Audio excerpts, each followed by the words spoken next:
لا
إن الحمد لله نحمده ونستعينه ونستغفره ونؤمن به ونتوكل عليه ونعوذ بالله من شرور أنفسنا ومن سيئات أعمالنا من يهده الله فلا مضل له ومن يضلله فلا هادي له وأشهد أن لا إله إلا الله وحده لا شريك له وأشهد أن محمدا عبده ورسوله أما بعد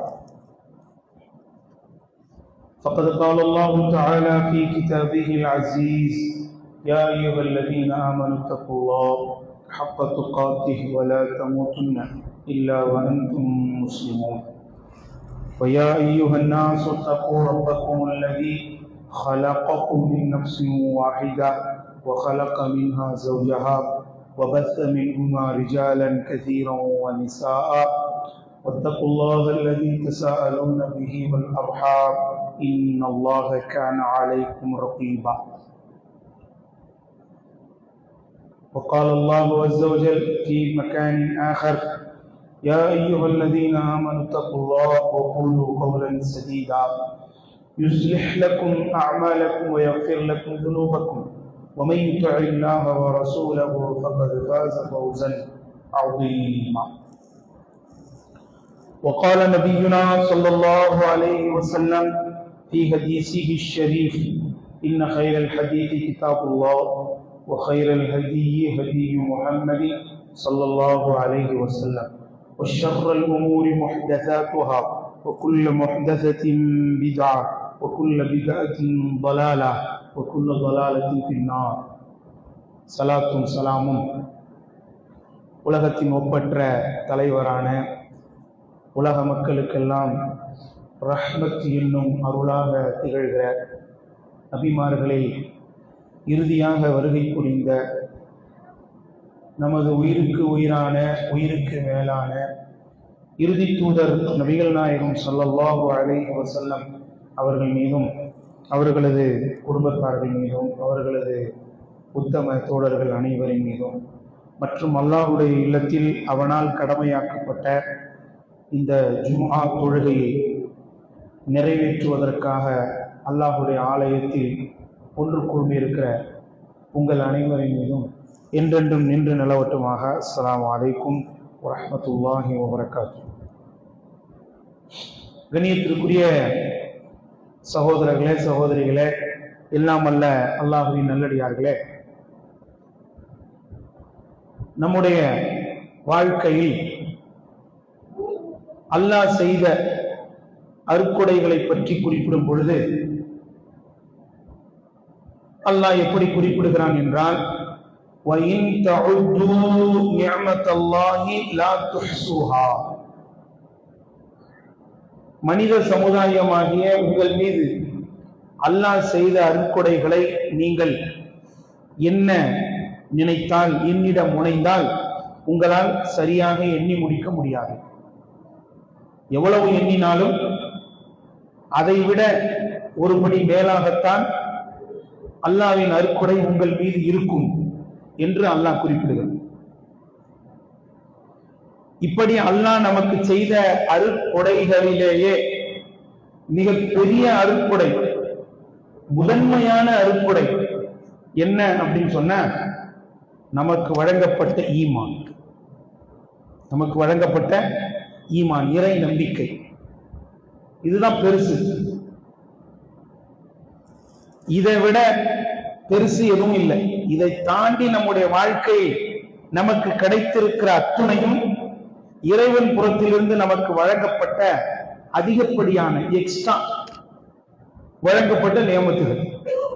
அது எதுவாக இருந்தாலும் சரி, நல்ல பொருளாதாரமாக இருந்தாலும் சரி, நல்ல வீடாக இருந்தாலும் சரி, நல்ல மனைவியாக இருந்தாலும் சரி, நல்ல கணவனாக இருந்தாலும் சரி, நல்ல எதிர்காலமாக இருந்தாலும் சரி, எதுவாக இருந்தாலும் ஈமானை தாண்டி அதிகப்படியாக நமக்கு கிடைத்திருக்கிற ஒரு நியாமத். ஈமான் தான் பெரிய நியாமத், பெரிய அருட்கொடை. இப்படிப்பட்ட இந்த ஈமானை நமது வாழ்க்கையிலே நாம் புதுப்பித்துக் கொண்டே இருக்கிற ஒரு பெரிய கடமை, பெரிய பொறுப்பு நம் மீது இருக்கிறது. இந்த ஈமானை நாம் புதுப்பித்துக் கொண்டே இருக்க வேண்டும். அல்லாஹ் திருமறை திருக்குர்ஆனில் நம்முடைய ஈமானை புதுப்பிக்க வேண்டும் என்கிற பாடத்தை சொல்லித் தருகிறார். அல்லாஹ் சொல்வதை பாருங்கள். யா அய்யுஹல்லதீன ஆமனூ ஆமினூ பில்லாஹி வ ரசூலிஹி. ஈமான் கொண்ட இறை விசுவாசிகளே, நீங்கள் அல்லாஹ்வையும் ரசூலையும் ஈமான் கொள்ளுங்கள். இந்த வசனத்தில் நமது ஈமானை புதுப்பிக்க வேண்டும் என்கிற கருத்தை தான் அல்லாஹ் நமக்கு சொல்கிறான். இந்த அழைப்பு யாருக்கு கொடுக்கப்படுகிறது? யூதர்களுக்கு அல்ல, நசாராக்களுக்கு அல்ல. யூதர்களை அழைத்து நீங்கள் அல்லாஹ்வையும் ரசூலையும் ஈமான் கொள்ளுங்கள் என்று அல்லாஹ் சொன்னா அவங்கள புதுசா இஸ்லாத்தை ஏத்துக்க சொல்றான் அப்படின்னு நம்ம நினைக்கலாம். நசாராக்களை அழைச்சி அல்லாஹ்வையும் ரசூலையும் ஈமான் கொள்ளுங்க அப்படின்னு அல்லாஹ் சொன்ன அவங்களையும் புதுசா இஸ்லாத்தை ஏத்துக்க சொல்றான் அப்படின்னு நம்ம புரிஞ்சுக்கலாம். அல்லது யா அய்யுஹன் நாஸ், மக்களே அல்லாஹ்வையும் ரசூலையும் ஈமான் கொள்ளுங்க என்று சொன்னால் புதிதாக இஸ்லாத்தை தழுவ சொல்கிறான் அப்படின்னு நம்ம விளங்கிக்கலாம். இங்க யாருக்கு அழைப்பு கொடுக்கப்படுகிறது? அல்லாஹ்வையும் ரசூலையும் ஏற்கனவே ஈமான் கொண்டிருப்பவர்களுக்குத்தான் அழைப்பு கொடுக்கப்படுகிறது. ஈமான் கொண்டவர்களே அல்லாஹ்வையும் ரசூலையும் ஈமான் கொள்ளுங்கள்னா என்ன அர்த்தம்? உங்களுடைய ஈமான சரியாக்கிக்குங்க, உங்களுடைய ஈமான ஒழுப்படுத்திக்குங்க, உங்களுடைய ஈமான புதுப்பிச்சுங்க அப்படின்னு தான் அல்லாஹ் இந்த வசனத்தில் நமக்கு சொல்ல வருகிறார். குர்ஆனை தொடர்ந்து நபிகள் நாயகம் ஸல்லல்லாஹு அலைஹி வஸல்லம் அவர்களும் நம்முடைய ஈமானை புதுப்பிக்க வேண்டும் என்கிற ஆலோசனையை, அறிவுரையை நமக்கு தருகிறார்கள். இன்னல் ஈமான லயஹ்லகு ஃபீ ஜௌஃபி அஹதிக்கும் கமா யஹ்லகு ஸௌப். ஆடை எப்படி பயன்படுத்த அது இற்று போய் விடுகிறதோ, பலகீனம் அடைந்து விடுகிறதோ, கந்தலாகி விடுகிறதோ, அதே போன்று உங்களுடைய உள்ளத்திலே உள்ள ஈமானும் பலகீனம் அடைகிறது. நபிகள் நாயகம் ஸல்லல்லாஹு அலைஹி வஸல்லம் சொல்றாங்க, ஃபஸ்அலுல்லாஹ அய்யுஜத்திதல் ஈமான ஃபீ குலூபிக்கும். எனவே உங்களுடைய உள்ளத்திலே உள்ள ஈமானை புதுப்பிக்க நீங்கள் அல்லாஹ்விடத்தில் பிரார்த்தனை செய்து வாருங்கள். நபி அவர்கள் சொன்னாங்க. குர்ஆனை தொடர்ந்து ஹதீஸை தொடர்ந்து தன்னுடைய ஈமானை புதுப்பிக்கிற விஷயத்திலே தூய தலைமுறையான சஹாபாக்கள் எப்படி நடந்து கொண்டார்கள் அப்படிங்கிற விஷயத்தை பார்க்கும்போது வரலாற்றிலே தாபியீன்களால் பதிவு செய்யப்படுகிறது. சஹாபாக்கள் தங்களுக்கு மத்தியில் ஒருவரை ஒருவர் சந்தித்து அழைப்பு கொடுக்கும் போது எப்படி அழைப்பு கொடுத்து கொள்வார்கள் அப்படின்னா, தாலவ் நஜ்லிஸ் நுக்மின் சாஅத்தன், வாருங்கள் சிறிது நேரம் அமர்ந்து நாம் ஈமான் கொள்வோம். எப்படிங்க? வாங்க கொஞ்ச நேரம் அமர்ந்து நம்ம ஈமான் கொள்வோம் அப்படின்னு என்ன அர்த்தம்? நம்முடைய ஈமான புதுப்பிச்சுப்போம், நம்முடைய ஈமான ஃப்ரெஷ் ஆக்கிப்போம் என்று சஹாபாக்கள் பேசிக் கொள்பவர்களாக, தங்களுக்கு மத்தியில் அழைப்பு கொடுப்பவர்களாக இருந்திருக்கிறார்கள் அப்படிங்கிறத பார்க்கிறோம். அன்பிற்குரியவர்களே, கொஞ்சம் யோசித்து பாருங்கள். நமது வாழ்க்கையில் நாம் ஒரு மூமினை, ஒரு முஸ்லிமை சந்திக்கும் போது என்றாவது ஒரு நாள் இப்படிப்பட்ட வார்த்தைகளை பரிமாறி கொண்டிருப்போமா? நம்ம எல்லாம் பரிமாறுறது என்ன? வாங்கலாம் டீ குடிக்க போவோம், வாங்கலாம் சாப்பிட போவோம், வாங்கலாம் அங்க போவோம், வாங்கலாம் இங்க போவோம், இப்படித்தானே பேசுவோம்.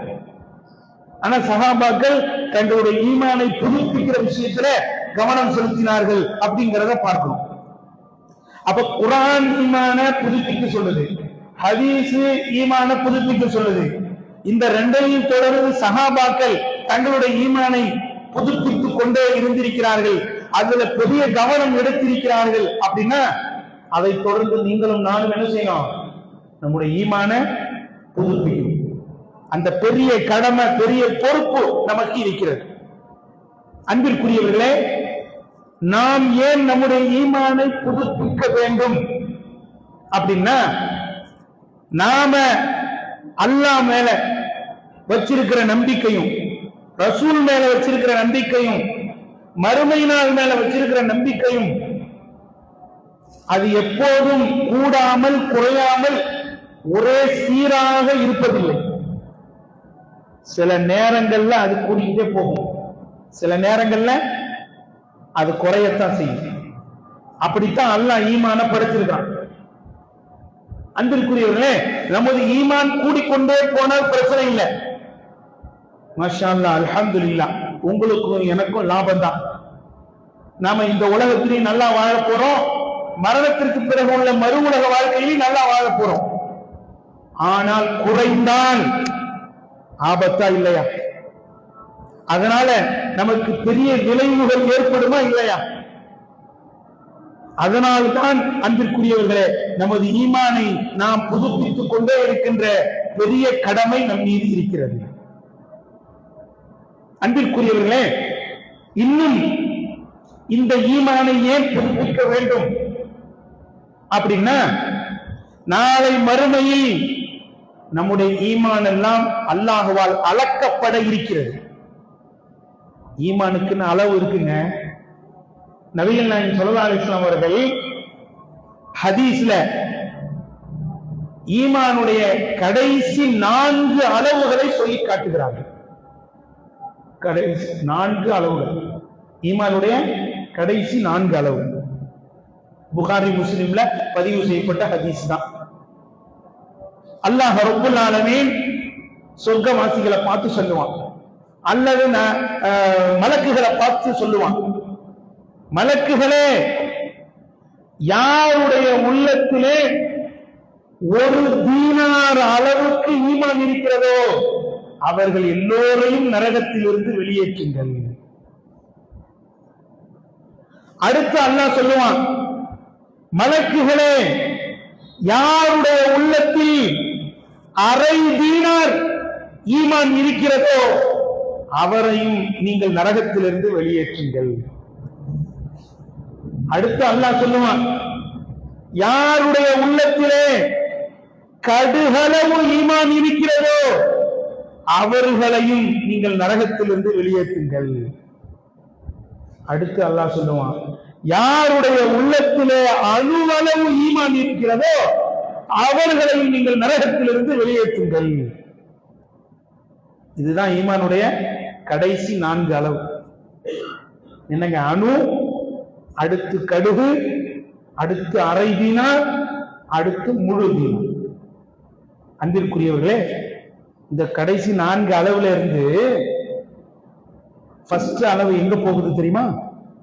மலை. ஈமானுடைய அளவு என்னது? மலை அளவுக்கு போகுது. நபிகள் நாயகம் ஸல்லல்லாஹு அலைஹி வஸல்லம் அவர்கள் இத ஹதீஸ்ல நமக்கு சுட்டி காட்டுறாங்க. இந்த நேரத்திலே நாம் கொஞ்சம் யோசிக்க கடமைப்பட்டிருக்கிறோம், சிந்திக்க கடமைப்பட்டிருக்கிறோம், நம்முடைய ஈமானை எடை போட்டு பார்க்க கடமைப்பட்டிருக்கிறோம். நம்முடைய இந்த ஈமானின் தரம், அளவு, இந்த அளவுகளிலே எது இருக்கிறது நாமே பார்த்து சரி பண்ணிக்க வேண்டியதுதான். அப்ப இந்த ஈமானுடைய அளவு எங்க போகுது? மலை அளவுக்கு போகுது. நபிகள் நாயகம் ஸல்லல்லாஹு அலைஹி வஸல்லம் அவங்க சொன்னாங்க, இன்ன மின் உம்மதி லரிஜாலன் அல் ஈமானு ஃபீ குலூபிஹிம் அஸ்பத்து மினல் ஜிபாலிர் ரவாசி. என்னுடைய உம்மத்திலே சிலர் இருக்கிறார்கள், அவர்களுடைய உள்ளத்திலே உள்ள ஈமான் உறுதியான மலைகளை விட வலுவாக இருக்கிறது. சஹாபாக்களுடைய ஈமான், அவர்களுடைய ஈமானின் அளவு எதற்கு ஒப்பிடப்பட்டிருக்கு? மலைக்கு ஒப்பிடப்பட்டிருக்கு. சுப்ஹானல்லாஹ். ஈமானுடைய முதல் தரம், முதல் அளவு என்னங்க? மலைக்கு ஒப்பிடப்பட்டிருக்கு. நபிகள் நாயகம் ஸல்லல்லாஹு அலைஹி வஸல்லம் அவர்கள் எப்ப சொன்ன வார்த்தை தெரியுமா இது? சூரத்துன் நிசால ஒரு வசனம் இறக்கப்படுது. யூதர்களை பற்றி, நசாராக்களை பற்றி அல்லாஹ் ஒரு வசனத்தை இறக்குகிறார். அதாவது அவர்களுடைய அந்த கட்டுப்படாத நிலை, அல்லாஹ்வுடைய சொல் பேச்சு கேட்காத நிலை அவர்களிடத்தில் எப்படி இருந்தது என்பதை பற்றி சொல்லும் பொழுது அல்லாஹ் ஒரு இடத்திலே சொல்கிறான், வலவ் அன்னா கதப்னா அலைஹிம் அன் இக்துலூ அன்ஃபுஸக்கும் அவ் இக்ருஜூ மின் தியாரிக்கும் மா ஃபஅலூஹு இல்லா கலீலும் மின்ஹும். இந்த யூதர்களை நோக்கி, நசாராக்களை நோக்கி, உங்களை நீங்களே கொலை செய்து கொள்ளுங்கள் அல்லது உங்கள் வீட்டிலிருந்து நீங்க வெளியேறி விடுங்கள் என்று அல்லாஹ்வே நேரடியா சொன்னா கூட மா ஃபஅலூஹு இல்லா கலீலும், அவங்கள கொஞ்சம் பேரை தவிர அதிகமான பேர் கட்டுப்படவே மாட்டாங்க. யாரு? இந்த யூதர்கள், நசாராக்கள். ஏன்னா அல்லாஹ்வுடைய சொல் பேச்சு கேட்காம தான் அவங்க அப்படியே இயல்புல இருந்தாங்க. அல்லாஹ் நேரடியா சொன்னா கூட செய்ய மாட்டாங்க என்று அல்லாஹ் என்ன செய்யறான்? சொல்லி காட்டுறான். இந்த வசனத்தை சஹாபாக்கள் படிக்கும் போது, இந்த வசனம் இறங்கிய உடனே இந்த வசனத்தை பத்தி அவங்க டிஸ்கஷன் பண்ணும்போது சஹாபாக்கள் ஒரு வார்த்தையை சொன்னாங்க. என்ன சொன்னாங்க தெரியுமா? இந்த வசனத்தை அல்லாஹ் நம்மீது இறக்கினால் அல்லது இது போன்ற ஒரு கட்டளையை அல்லாஹ் நமக்கு கொடுத்தா நம்மில் யாரும் பின்வாங்க மாட்டோம், அனைவரும் அல்லாஹ் சொன்னதை செய்வோம் அப்படின்னு சஹாபாக்கள் சொன்னாங்க. இத கேள்விப்பட்ட ரசூலுல்லாஹ் தான் சொல்றாங்க, என்னுடைய உம்மத்துல சிலர் இருக்கிறாங்க, அவங்களுடைய உள்ளத்தில் உள்ள ஈமான் உறுதியான மலைகளை விட மிக வலுவாக இருக்கிறது. நம்முடைய ஈமான்லாம் எப்படிங்க இருக்கணும்? உறுதியான மலைகளை விட அதிகமா இருக்கும். வலுவான மலைகளை போன்று நம்முடைய ஈமான் இருக்கணும். எப்ப இருக்கும்? நம்முடைய ஈமான புதுப்பிச்சுக்கிட்டே இருந்தாங்க. அன்பிற்குரியவர்களே, சஹாபாக்களின் ஈமானை அல்லாஹ் திருக்குர்ஆனிலே புகழ்கிறான். நபிகள் நாயகம் ஸல்லல்லாஹு அலைஹி வஸல்லம் அவர்கள் மட்டும் சஹாபாக்களுடைய ஈமானை புகழவில்லை, படைத்த ரப்புல் ஆலமீன் புகழ்ந்திருக்கிறான். நபி புகழ்வது முக்கியமல்ல. ஏன் தெரியுமா? நபிக்கு வெளிப்படையான விஷயம் மட்டும்தான் தெரியும். அந்தரங்கம் தெரியுமா? மறைவான விஷயம் தெரியுமா? அல்லாஹ் அறிவித்து கொடுத்தாலே தவிர மறைவான விஷயம் அவருக்கு தெரியாது. ஆனால் அல்லாஹ் அந்தரங்கத்தையும் அறிந்தவன், வெளிப்படையானதையும் அறிந்தவன். அந்த அல்லாஹ் நபிகள் நாயகம் நபித்தோழர்களுடைய அந்த ஈமான் பற்றி சொல்லி காட்டுகின்றான். எப்படி எல்லாம் புகழ்றான் தெரியுமா? திருக்குர்ஆனை எடுத்து புரட்டி படிச்சு பாருங்க. உலாயிக கதப ஃபீ குலூபிஹிமுல் ஈமான். சஹாபாக்கள் எத்தகையோர் என்றால், முஹம்மதின் தோழர்கள் எத்தகையோர் என்றால், அவர்களுடைய உள்ளத்திலே அல்லாஹ் ஈமானை எழுதிவிட்டான். அவர்களுடைய உள்ளத்திலே ஈமானை அல்லாஹ் பதித்து விட்டான். அல்லாஹ் சொல்ற அந்த அழுத்தம் திருத்தத்தை பார்த்து, ஈமானை அவர்களுக்கு வழங்கினோம் என்று சொல்லவில்லை. அப்படித்தானே? ஈமானை வழங்கினோம் என்று சொல்லவில்லை, அல்லது அவர்கள் ஈமானை ஏற்றுக்கொண்டார்கள் என்று சொல்லவில்லை. அல்லாஹ் என்ன சொல்றான்? ஈமானை அவர்களுடைய உள்ளத்திலே நாம் எழுதி விட்டோம், பதித்து விட்டோம். அப்படின்னு என்ன அர்த்தம்? என்றும் அது மாறாது. அந்த ஈமானிலே அவர்கள் உறுதியாக இருப்பார்கள் அப்படின்னு அர்த்தம். இன்னொரு இடத்திலே அல்லாஹ் சொல்லி காட்டுகின்றான், வலாக்கின்னல்லாஹ ஹப்பத இலைக்குமுல் ஈமான வஸய்யனஹு ஃபீ குலூபிக்கும். மாறாக ஈமானை உங்களுக்கு இந்த உலகத்திலேயே பிரியமுள்ளதாக ஆக்கினான், அந்த ஈமானை உங்களுக்கு அலங்காரமாகவும் ஆக்கினான். சஹாபாக்களுக்கு இந்த உலகத்திலேயே மிகவும் அலங்காரமாக தெரிந்த ஒன்று, மிகவும் அவர்கள் நேசித்த ஒன்று ஈமான் தான். அந்த ஈமான் தான் அவர்களுக்கு பிரியமானதாக ஆக்கப்பட்டது. இன்றைக்கு நம்முடைய உள்ளத்திலோ நம்முடைய ஈமானிலோ ஈமானை தவிர மற்ற எல்லா பிரியங்களும் ஊட்டப்பட்டிருக்கிறது, எல்லா மோகங்களும் ஒன்று சேர்ந்திருக்கிறது. அல்லாஹ் சஹாபாக்களுடைய ஈமானை பற்றி எப்படி சொல்றான்? ஈமான் அவர்களுக்கு பிரியமாக்கப்பட்டது. இன்னும் சொல்ல வேண்டுமா தோழர்களே?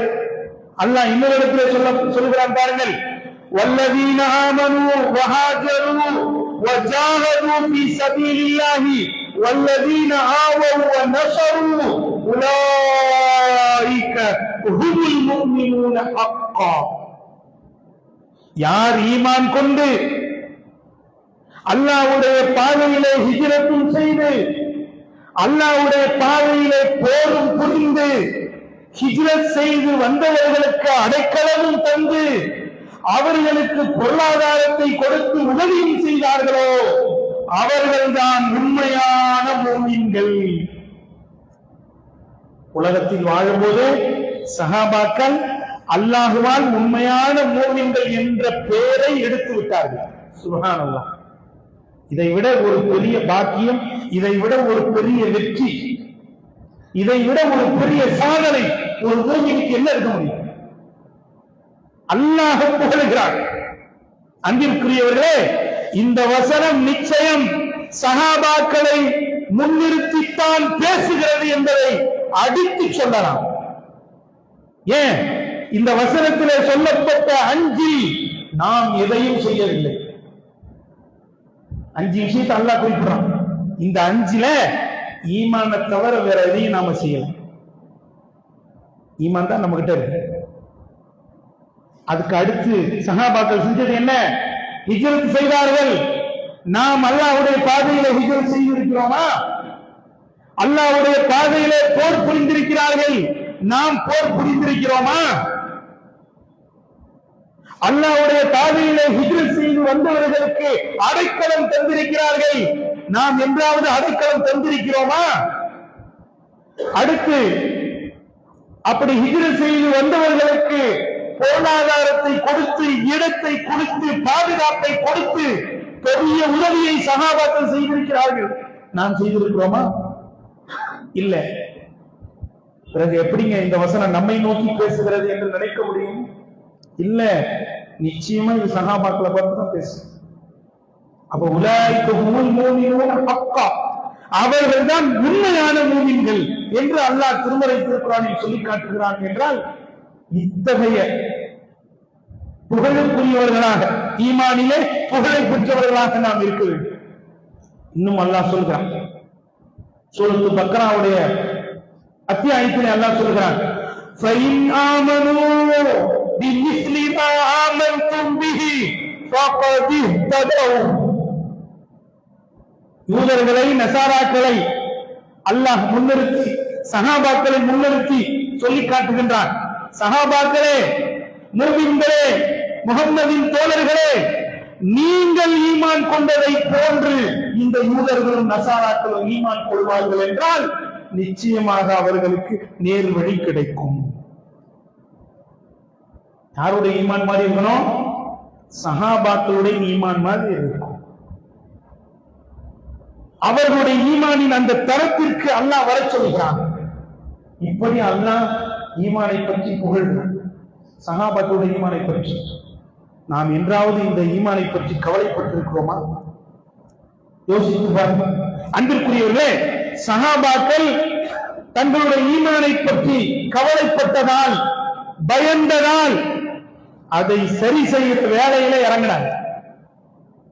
நாம அந்த மாதிரியான கவலை நமக்கு ஏற்படுத்த வாய்ப்பே இல்லை. நம்ம என்னது, துனியா, உலகம், பொருளாதாரம், உலக ஆசை, உலக இன்பங்கள், இதை நோக்கி வேகமா ஓடிட்டு இருக்கோம்.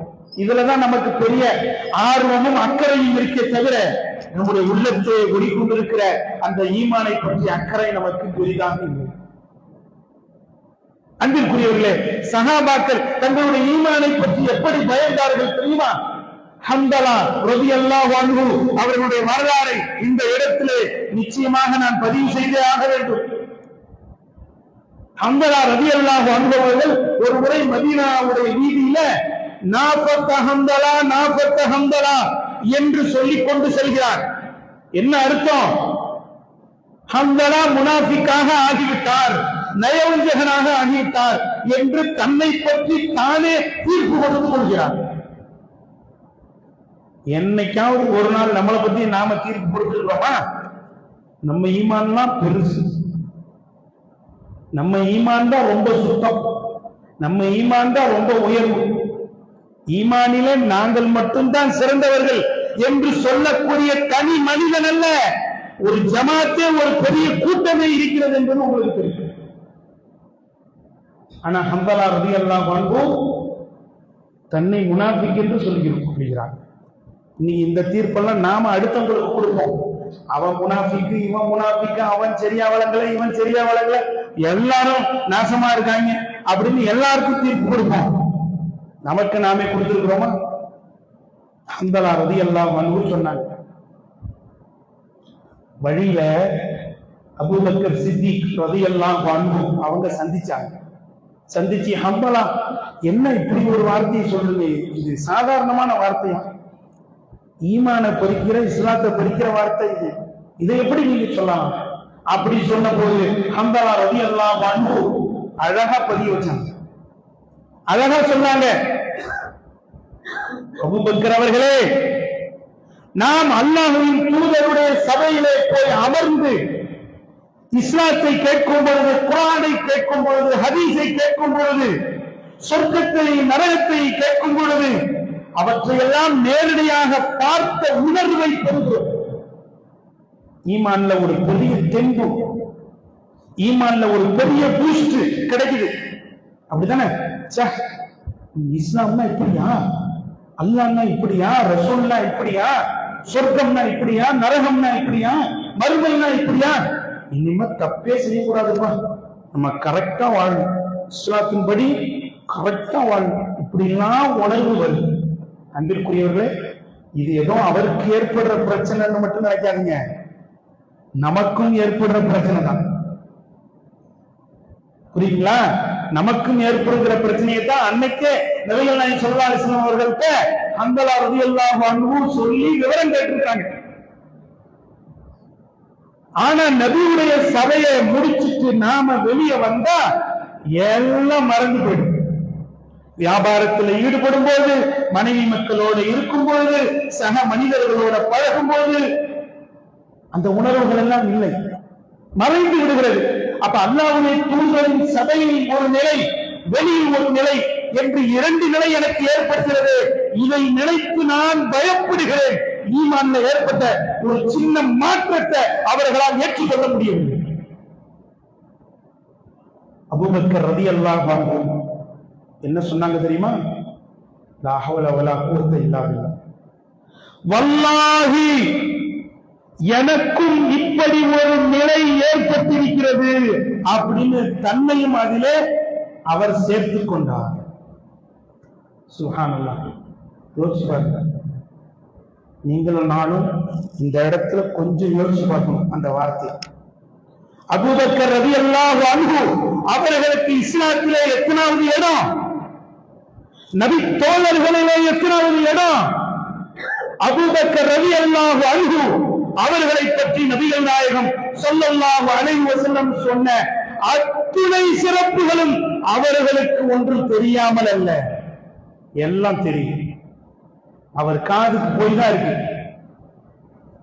அப்படி இருந்தும் எனக்கும் இது போன்றுதான் ஏற்படுகிறது, வாங்க நாம இருவருமே சேர்ந்து நபியிடத்திலே இதற்கான தீர்வை கேட்போம் என்று சென்று கேட்கிறார்கள். நபிகள் நாயகம் ஸல்லல்லாஹு அலைஹி வஸல்லம் என்ன சொன்னாங்க தெரியுமா? ஈமான்னா அப்படிதான், ஈமான அல்லாஹ் அப்படிதான் படைச்சிருக்கான். சில நேரத்துல ஏறும், சில நேரத்துல குறையும். இந்த மாதிரி மாற்றத்துக்கெல்லாம் நீங்க கவலைப்படாதீங்க. என்கிட்ட இருக்கிற மாதிரியே நீங்க வெளியே இருந்துட்டீங்கன்னா மலக்குகள் உங்களுக்கு சலாம் சொல்ல ஆரம்பிச்சிருவாங்க. மலக்குகள் உங்களோடு வந்து கை குலுக்க ஆரம்பிச்சிருவாங்க. ஆனா உங்களால அப்படி இருக்க முடியாது. இந்த மாற்றத்துக்கு நீங்க கவலைப்பட வேணாம் என்று நபிகள் நாயகம் ஸல்லல்லாஹு அலைஹி வஸல்லம் அவர்கள் அந்த இரண்டு தோழர்களையும் ஆறுதல் படுத்தி தேற்றி அனுப்பி வைத்தார்கள்.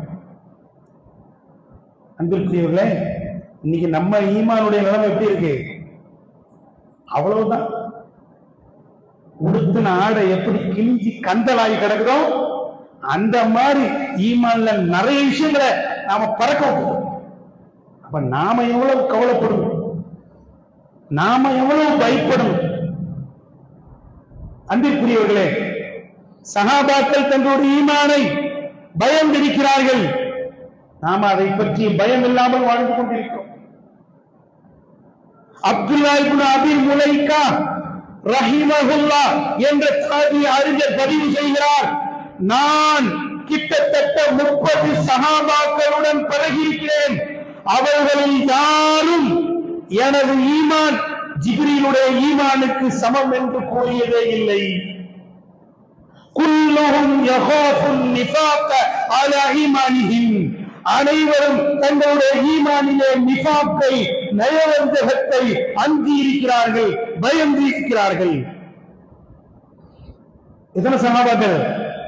30 சஹாபாக்கள். இது ஏதோ அபூபக்கர் ரலியல்லாஹு அன்ஹு மட்டும் பயந்தாங்க, ஹந்தலா ரலியல்லாஹு அன்ஹு அவங்க மட்டும் பயந்தாங்க அப்படி இல்லைங்க. ஒட்டுமொத்த சஹாபாக்களும் அப்படிதாங்க. தங்களுடைய ஈமானை பற்றிய கவலை, பயம் அவர்களுக்கு இருந்தது. நமக்கு எந்த கவலையும் இல்லாம வாழும். அன்பிற்குரியவர்களே, அவன் நம்முடைய ஈமான் எவ்வளவு புதுப்பிக்க வேண்டிய பெரிய வேலை இருக்கு. அது அடிக்கடி புதுப்பித்து கொண்டே இருக்கிற ஒரு பெரிய பொறுப்பு, கடமை நமக்கு இருக்கிறது.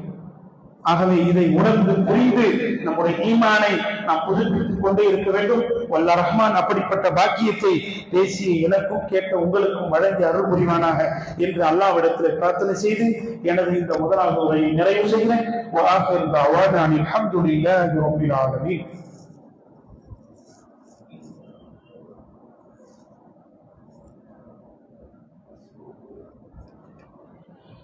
நஹ்மதுஹு வ நுஸல்லி அலா ரசூலிஹில் கரீம் அம்மா பஅத்.